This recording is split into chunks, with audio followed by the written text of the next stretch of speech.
चलता हूँ आपको एक्सेल में।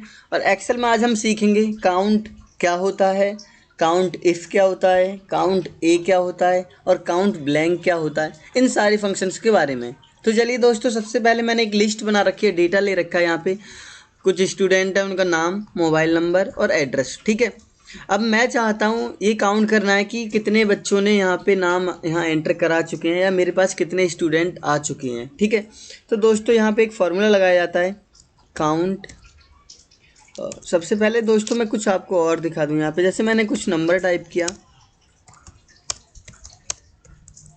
ऐसा ही डेटा हमारा न्यूमेरिकल डेटा बहुत सारी सेल्स में। ठीक है, तो मुझे ये पता करना है कि मैंने कितने सेल्स में टाइप कर रखा है या कितना डेटा है, क्वांटिटी मतलब नंबर ऑफ सेल्स। ठीक है दोस्तों, तो यहाँ इक्वल टू काउंट एक फार्मूला होता है और मैंने काउंट लगाया और वो नंबर जो हैं इन सबको सेल्स को सेलेक्ट कर दिया, ब्रैकेट बंद कर दिया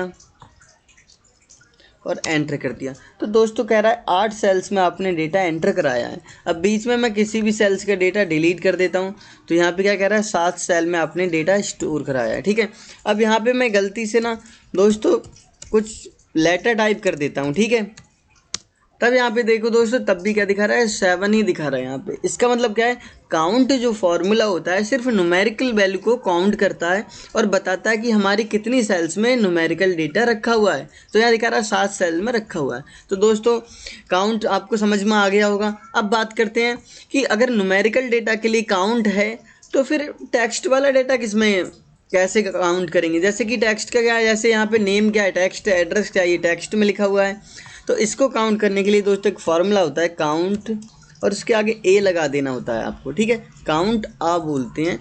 अब मैंने सारे नाम यहाँ से सेलेक्ट किए, ब्रैकेट बंद किया और एंटर। कह रहा है 18 बच्चों के नाम आपके एंटर हो चुके हैं। ठीक है दोस्तों, अब यहाँ पे मैंने लिखा 90। ठीक है, तब भी क्या दिखा रहा है 18। तो यहाँ पे एक कहते हैं इसकी कमी भी है कि ये क्या करता है, टेक्स्ट और नंबर दोनों को ही काउंट करके देता है। ठीक है दोस्तों, तो यहाँ पे हमें क्या करना होगा, काउंट ए लगाने के लिए काउंट ए वहीं लगाएंगे जहाँ पे सिर्फ टेक्स्ट वाला डेटा हो। अगर हमें टेक्स्ट और नंबर दोनों काउंट कराने तो भी लगा सकते हैं हम काउंट ए। ठीक है दोस्तों, जैसे कि मैं यहाँ पे काउंट ए लगा सकता हूँ, इक्वल टू काउंट ए और ये नंबर इतने मैंने सेलेक्ट किए, ब्रैकेट बंद और एंटर।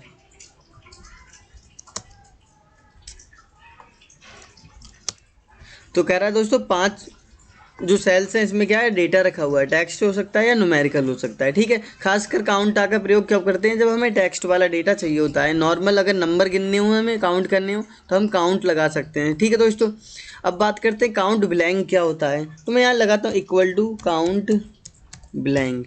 काउंट ब्लैंक का काम होता है खाली सेल्स को काउंट करके देना। जैसे मैंने इतने बच्चों के नाम लिखे, फिर उन्होंने मोबाइल नंबर दिए थे, किसी ने एड्रेस दिए थे, एंटर किया मैंने यहाँ पे, तो कह रहा है 3 बच्चों ने आपके मोबाइल नंबर अभी नहीं दिए। ठीक है, काउंट ब्लैंक क्या करेगा, खाली सेल्स को काउंट करेगा। जैसे मैं डिलीट कर देता हूँ डेटा, अब कह रहा है 4 बच्चों का आपका डेटा क्या है, नहीं आ पाया, किसका, मोबाइल नंबर का। ठीक है दोस्तों, इस तरह से क्या है आप कर सकते हैं। यहाँ पे जैसे मैंने यहाँ फॉर्मूला लगा के भी दिखाई, टोटल स्टूडेंट काउंट ए लगाया और मैंने इस सेल को यहाँ से, इस वाले कॉलम को यहाँ से यहाँ तक मैंने सेलेक्ट कर दिया, दिखा रहा है 18 बच्चों ने रजिस्ट्रेशन करा दिया है। टोटल मोबाइल नंबर, यहाँ फार्मूला लगाए काउंट और यहाँ से यहाँ काउंट करवा दिया, कह रहा है 14 बच्चों ने मोबाइल नंबर दे दिया है। एड्रेस में मैंने काउंट ही लगाया क्योंकि टेक्स्ट टाइप का डेटा है। ठीक है, फिर रिमेनिंग फ़ोन नंबर, कितने बच्चों ने फ़ोन नंबर नहीं दिया है, तो यहाँ मैंने काउंट ब्लैंक लगा दिया। ठीक है दोस्तों, इस तरह से होप करता हूँ आप काउंट ए और काउंट ब्लैंक का यूज कर सकते हैं। ठीक है दोस्तों, काउंट इफ्स का मैंने पहले ही पिछली वीडियो में बता रखा है, तो आप वहाँ जाके देख सकते हैं। ठीक है, थैंक यू गाइस।